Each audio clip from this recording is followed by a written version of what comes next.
It's quite the newsy day, and I was with the president talking about that news, so I look forward to taking your questions on it. But first, I want to talk about President Trump's historic and incredible speech last night. The American people and the entire world watched President Trump powerfully lay out how he's renewing the American dream in a record-breaking joint address to Congress. And Americans loved what they heard. According to a CBS YouGov survey, an overwhelming 76% of those watching approved of President Trump's speech last night. The president spoke about how he's taken more than 400 executive actions on his key promises. The expectations were high, and President Trump is exceeding them. According to brand new polling from the Daily Mail, President Trump has never been more popular as his approval ratings are reaching historic highs. More Americans believe America is headed in the right direction than the wrong direction. Everyday Americans love this president because he tells it like it is, no matter what, and he did that last night. President Trump level set with the American people on the economy and exposed how badly Joe Biden screwed it up by causing the worst inflation crisis in 4 decades. President Trump was honest about where we are while making clear that help is on the way. As the president declared last night, he will make America affordable again.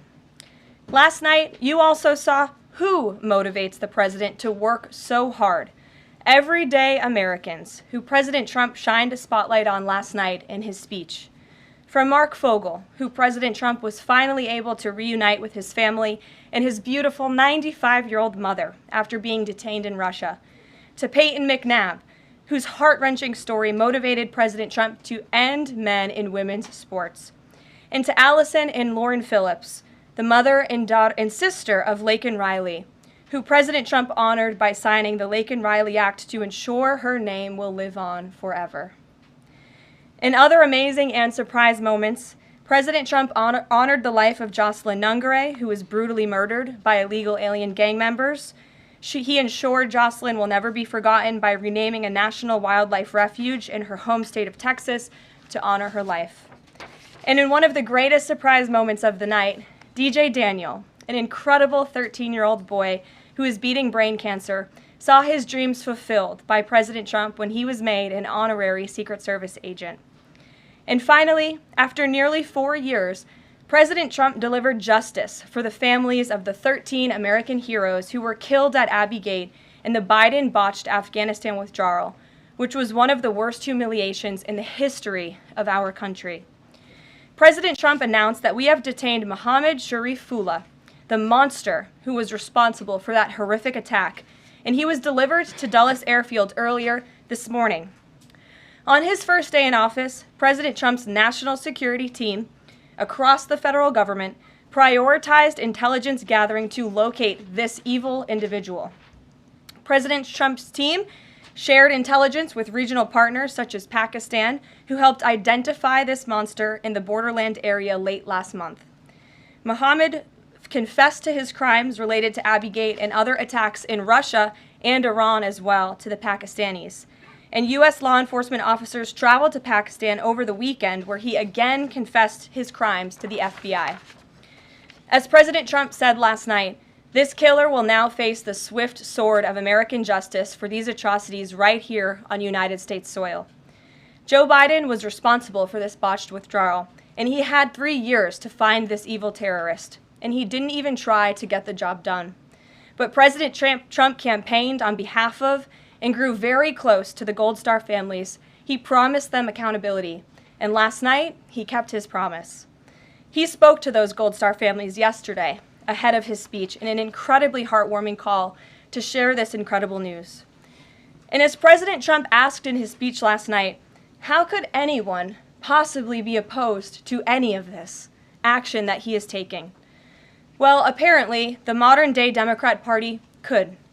The behavior of Democrats last night was completely disgraceful and demonstrated how severely out of touch they are with the American public.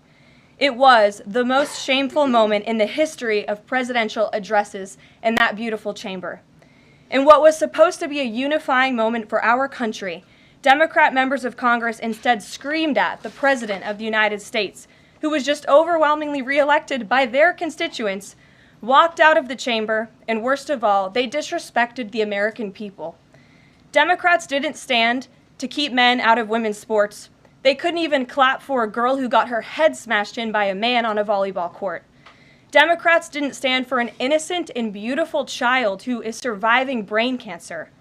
They opposed eliminating taxes on tips and Social Security.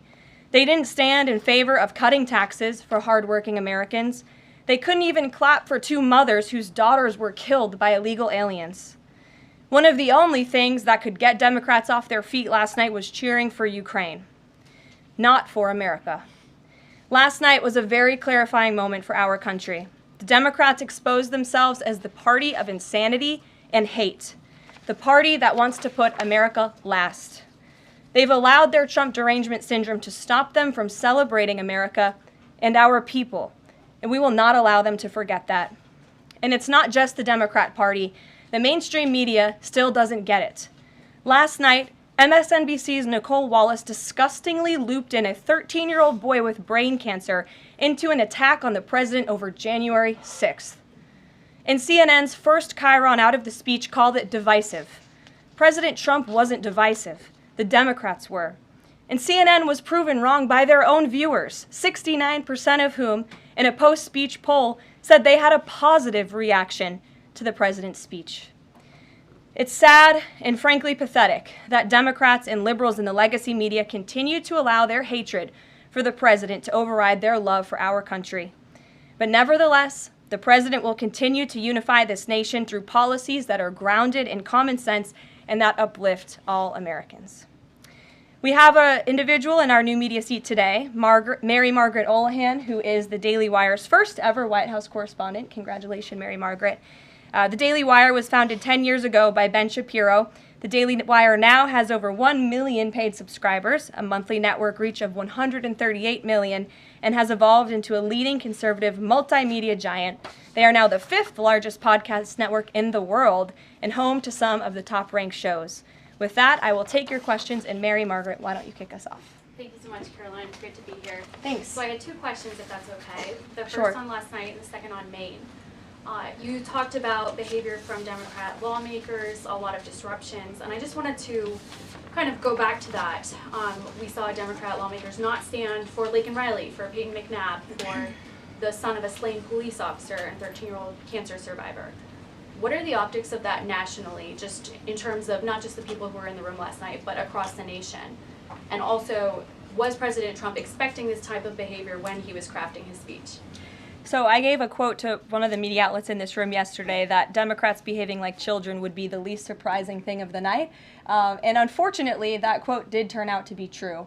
I think the president and everyone, frankly, was surprised by the Democrats refusing to stand for not the president's policies, because frankly we expected that, but for the everyday Americans who President Trump was shining a light on their stories.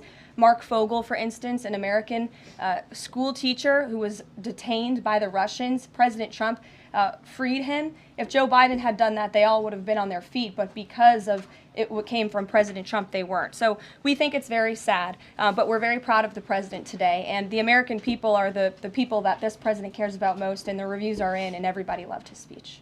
Thank you. And then on Maine, we know that the governor of Maine has really pushed back against the president's executive order saying that boys should not be in girls' sports.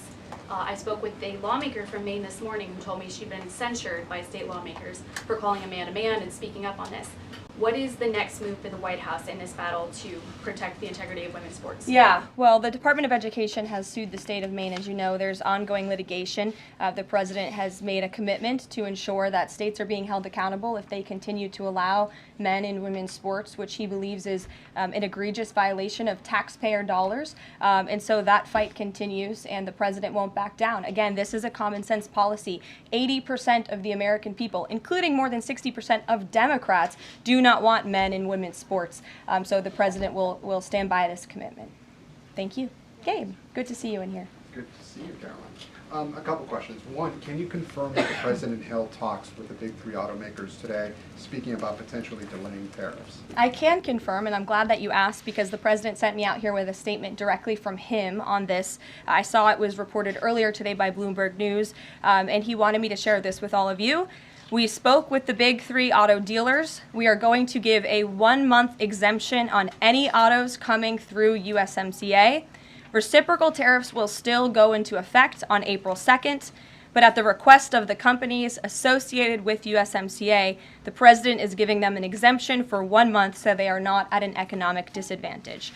So the three companies that he spoke to are Stellantis, Ford, and General Motors. They requested the call, they made the ask, and the president is happy to do it. It's a 1-month exemption. And the president just posted on social media that he had spoken with Prime Minister Trudeau. He says he's not satisfied with what the Prime Minister has said when it comes to fentanyl, but less than 1%, as you know, less than 1% of the fentanyl seized last year was in the northern border. What else does Canada need to do? Well, the president did just put out a statement on his call with the governor, Justin Trudeau, as he calls him, of Canada, and he said that he was not pleased, as you said. He said it's not good enough. He told Prime Minister Justin Trudeau that directly. The call ended in a somewhat friendly manner, as the president said, but he's not going to stop standing up for the American people. And to answer your question directly when it comes to fentanyl, for the last 4 years, unfortunately, our neighbors to the north and the south, Canada and Mexico respectively, have allowed America to be a dumping ground, not just for illegal aliens, but for illegal, poisonous, deadly fentanyl, which is now the #1 killer of young people in this country aged 18 to 34. Through the northern border in Canada, in last fiscal year alone, there was enough fentanyl seized to kill 4.8 billion people. And that number is up 2,050% from 2023, the year before. So there's been more than a 2,000% increase in illegal fentanyl seizure at the northern border. Why? Because Canada is allowing that fentanyl to come to the United States. The president sees these numbers. He thinks about the lives that are lost. And everybody in this room, I'm sure, everybody watching at home, everybody across the country knows someone in our lives who has been killed at the hands of this deadly poison. There needs to be repercussions for that. The president feels very strongly about it. But Karoline, respectfully, it's just 43 pounds that were found last year. That's less than a carry-on suitcase. Is that a lot of fentanyl compared to, say, Mexico, where the vast majority of the fentanyl is brought in through Mexico, not Canada? So what else does Canada need to do? Well, I just told you, last year alone, there was a 2,000% increase in illegal fentanyl. But it's only 43 You're asking me for what the president's justification is for these tariffs. It's not up to you. You're not the president, Gabe. And frankly, I think it's a little bit disrespectful to the families in this country who have lost loved ones at the hands of this deadly poison. If you talk to them, and this president has, they are grateful that they finally have a president who is standing up to both Canada and Mexico, and most importantly to China as well. The president added an additional 10% tariff on China because this deadly poison is being produced in that country. It's being distributed through our neighbors, and there needs to be consequences for that, period. Peter. Thank you, Karoline. If the U.S. has a longstanding policy that we do not negotiate with terrorists, then why is the U.S. now negotiating directly and for the first time ever with Hamas? Well, when it comes to the negotiations that you're referring to, first of all, the special envoy who's engaged in those negotiations does have the authority to talk to anyone. Israel was consulted on this matter. And look, dialogue and talking to people around the world to do what's in the best interest of the American people is something that the president has proven is what he believes is good faith effort to do what's right for the American people. Is it just about the hostages? Or are they also talking about the president's plan to take over Gaza? These are ongoing talks and discussions. I am not going to detail them here. There are American lives at stake. I would defer you to the Department of State for further details, but I'm not going to get into those talks here at this podium. We know that some officials here were miffed that Zelensky showed up last week without a suit for his meeting in the Oval Office. But Elon Musk never wears a suit. He did last night. So what is the dress code? Well, Elon Musk wore a suit last night. I'm sure you saw it. Was he spooked by the Zelensky getting kicked out? No, I don't think so. I'm just pointing out that he did wear a suit last night, and I think the president liked that very much, and he looked great. Speaking of the president, he just passed me a note while I'm standing here. He wanted me to hold this up. This is the poll that I cited, the CBS YouGov poll that shows that 76% of those who watched the president's speech last night approved of his speech. And so it goes to my earlier point that I made in my monologue about how incredibly sad it is that we have a modern-day Democrat Party who is so severely out of touch with the American public. This is a great poll. The ultimate poll, though, came on November 5th when the president won by an overwhelming margin that he spoke about last night. Democrats weren't happy to hear that either. Ouija. Thank you, Caroline. Back on tariffs, last night President Trump said there will be a little disturbance, but we're okay with that. Can you put a dollar figure amount on how much the average American family should expect to pay as this disturbance? And why should Americans be okay with that when so many are already struggling to pay the bills? Well, first of all, last night, the president told the truth. And he was realistic, and he level set with the American people. And I think, frankly, it's very refreshing, and everybody in this room should be very grateful that we have a president who tells the truth about the reality of the economic situation that we are in, unlike the previous president who lied to everybody's faces, saying inflation was transitory, saying it was under control, saying that the border was secure, when none of that was true. So the president is being frank and honest, and the American people elected this president to have monumental reform and change, including rebuilding our manufacturing base in this country, standing up to foreign nations who have been ripping off our country for decades, and that requires a little bit of disruption. That requires a lot of effort and work that this president is focused on doing. With that said, as the president said last night, his administration is wholeheartedly committed, of course, to ending the inflation nightmare caused by the Biden administration. Look at the deregulation efforts. Look at the president's push last night in his speech for Congress to pass tax cuts, to end taxes on Social Security and overtime pay for hardworking Americans, end taxes on tips. We need Congress to get that done because that's going to put more money back into the pockets of the American people. And I didn't even mention energy. Look at the president's approach and focus on unleashing the might of our energy industry. We know that's the #1 driver of inflation. He's been slashing back a lot of the burdensome regulation from the previous administration to unleash our energy industry here at home, which will drive down costs. He said he is committed to making America affordable again. He did it in his first term, and Americans can trust him to do it again. President Trump has made clear, Caroline, that he loves tariffs, but the stock market does not. How does he factor that into his decision making?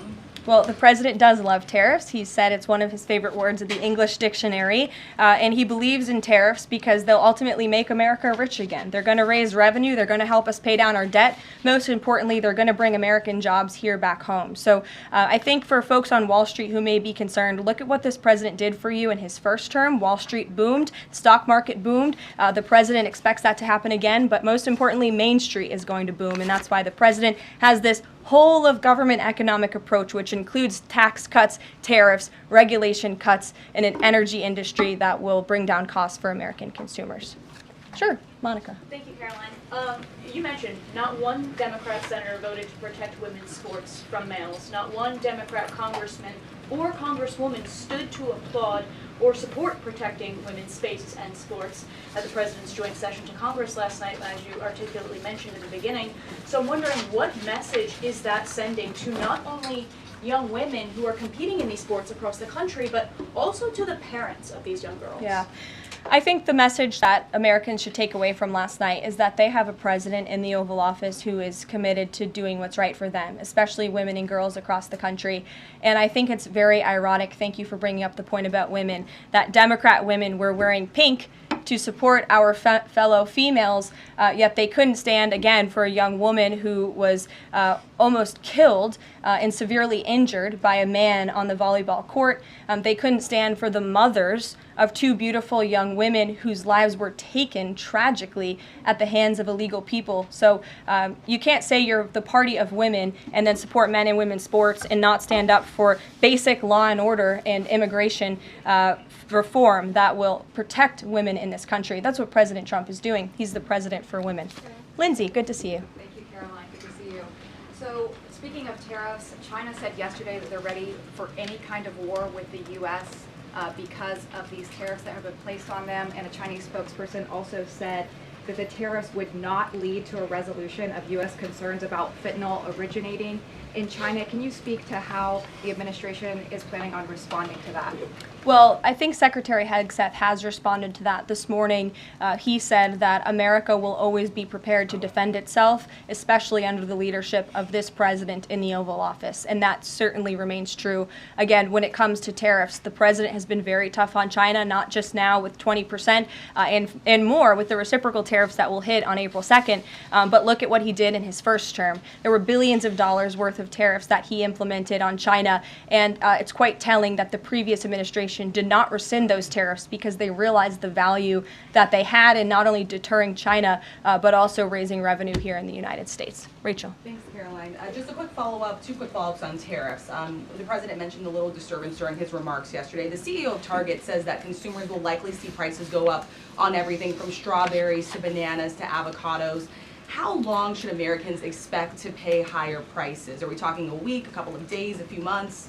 Again, I don't have a crystal ball, but what I can assure the American people is that this president and this administration is doing everything they can. And I would remind you and everybody else in this room that it's because of the previous administration's economic policies that Americans were left with record high inflation. Inflation throughout Joe Biden's entire 48 months in office was at or above 3%. It hit record highs, as you know. And there's a whole list of what the Biden economic disaster this president was left to clean up. It's been a month, but he's working hard every single day to do just that. Just one quick follow-up on the carve-out. Sorry to cut you off there. The U.S. imported $43 million worth of eggs from Canada. I know you mentioned some of the exemptions when it comes to automakers. Will there be any other carve-outs, including for eggs? We know prices are soaring for Americans. The president is open to hearing about additional exemptions. He always has open dialogue, and he'll always do, what's right, what he believes is right for the American people. But again, as for the egg crisis in this country, the president is wholeheartedly committed to ensuring we're increasing our egg supply, and we're also bringing down cost. And Secretary Rollins has been all over this issue. She comes from an agricultural background and family. That's why she's leading that very important department. She wrote an amazing op-ed in the Wall Street Journal. She's been all over the media talking about her plan. She has a real plan. The president endorses it. And he even, gave her an off-the-prompter shout-out last night to say, Brooke, I'm counting on you. It's an important issue. And this White House is working with Secretary of Agriculture every single day to address this issue. Sure. Jordan. Thanks, Caroline. So, what does it say that the Democrats, while they couldn't stand for Americans or stand for victims, they stood for war and clapped for war and clapped for 5 more years of war?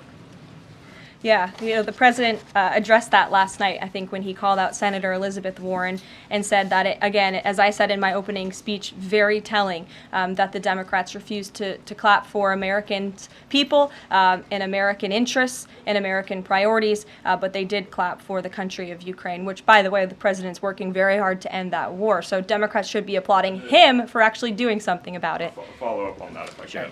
You've spoken recently about how what happened in the Oval Office last week gave Americans an inside look into behind-the-scenes discussions with Zelensky.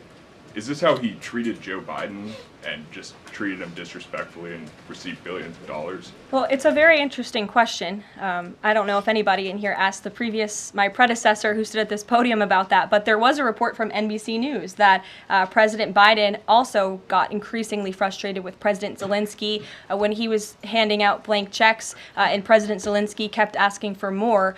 Joe Biden was quite frustrated with that. So again, as I've said repeatedly, Friday revealed the frustrations that this administration has had in closed-door negotiations with the Ukrainians. However, President Zelensky did put out a statement yesterday, which we believe is a positive step forward, and National Security Advisor Mike Waltz has been talking to his Ukrainian counterparts, and so we're in the midst of this, and we'll see what happens next. Caitlin. Thanks, Caroline. I have 2 questions. One on the reprieve that is being granted to these 3 automakers for 1 month on the tariffs on Canada and Mexico. How did the president settle on 1 month? The reciprocal tariffs will go into effect on April 2nd, and he feels strongly about that no matter what, no exemption, so that's where the 1 month comes from. Does he expect them to be able to shift production within a month? He told them that they should get on it, start investing, start moving, shift production here to the United States of America, where they will pay no tariff. That's the ultimate goal. And on the conversations between the White House and the Ukrainians and the letter that President Trump revealed last night that he got from President Zelensky, Director Ratcliffe said today that the president has paused also intelligence sharing with Ukraine. Is that temporary or is that permanent?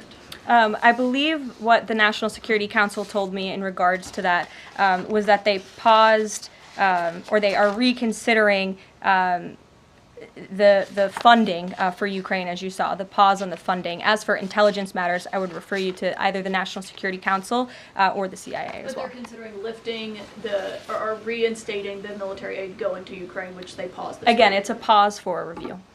Follow up on that. Sure.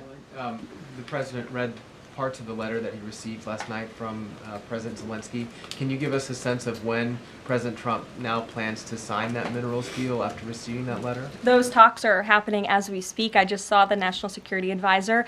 He's working very hard on it. I believe he was going into the Oval Office to give the president an update on where this stands. But again, the president is committed to a peace deal. He wants to see this war end. And I think that President Zelensky's message, which he also shared on X as well, is a positive sign in the right direction. The president also said that the United States was reclaiming the Panama Canal. The president of Panama this morning, or at some point today, said that President Trump was lying.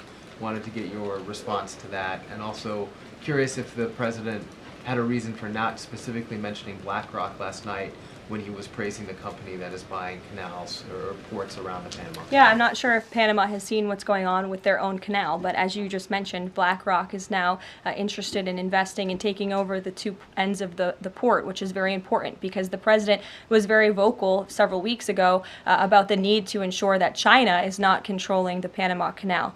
This is a very important place for the United States of America. We also saw that the Panama Canal lifted fees on our U.S. naval ships that are going in and out of the canal. That's a win for the United States of America, and the president will continue to ensure that the Chinese government, the CCP, cannot be infiltrated in the Western Hemisphere, and certainly not in the Panama Canal, which is a very important place for our country.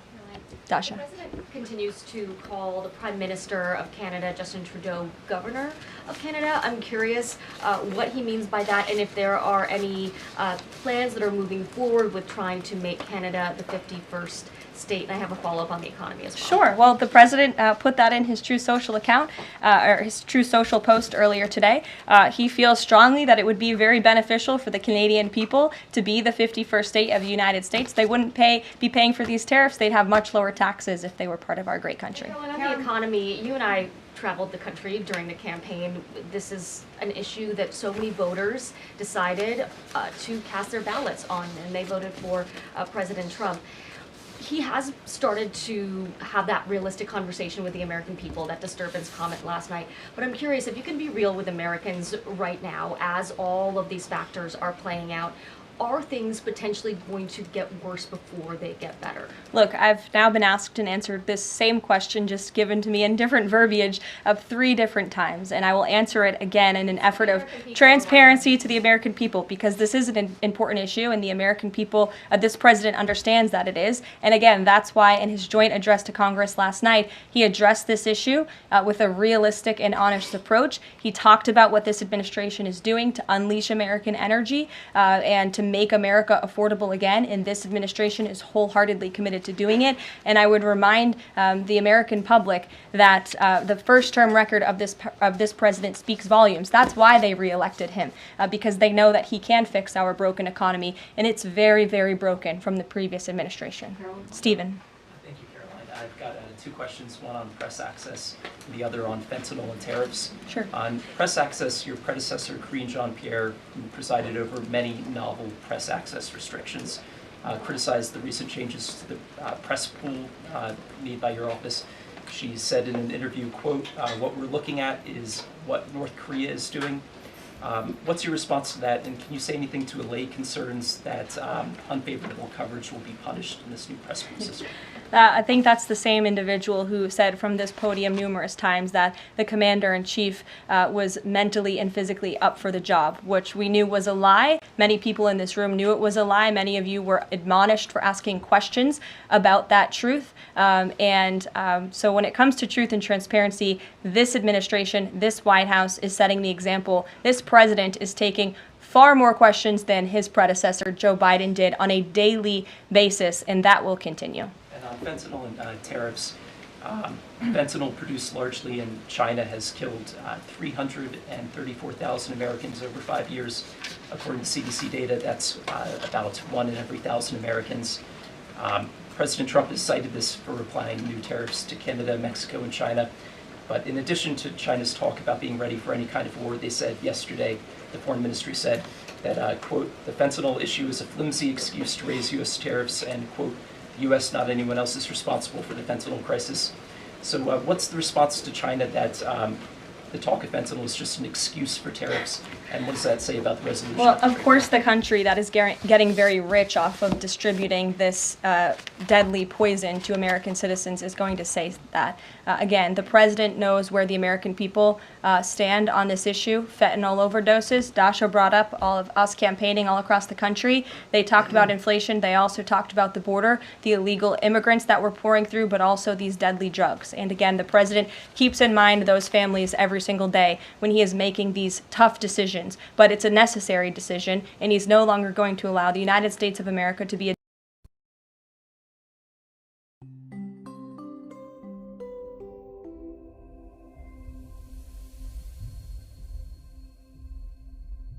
that cannot continue. Thank you very much, guys. We'll see you later. Thanks, Caroline.